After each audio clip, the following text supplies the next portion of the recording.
जिज्ञासा और अभिप्सा के बारे में कुछ विचार आगे।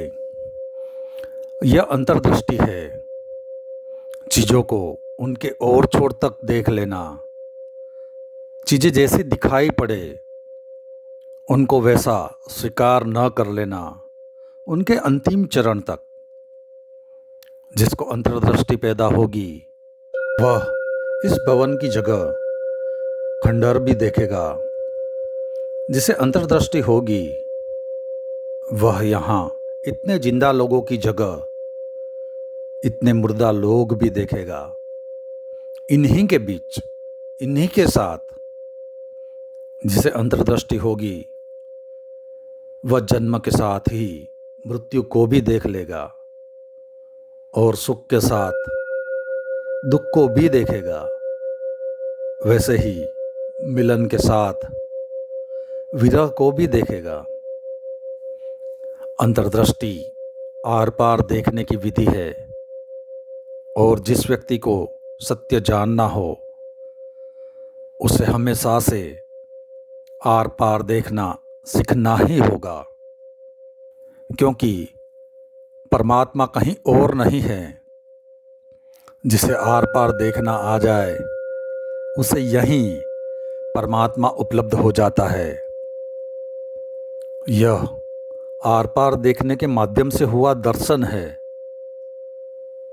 एक बहुत बड़ा राजा हुआ, वह एक रात सोया हुआ था। वह बगदाद में हुआ था।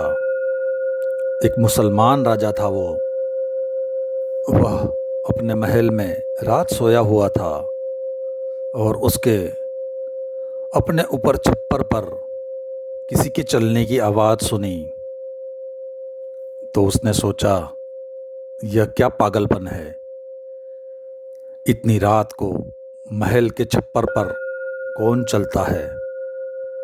उसने चिल्लाकर पूछा कि आधी रात है, यह कौन ऊपर छत पर चल रहा है, यह कौन ऊपर छप्पर पर चल रहा है।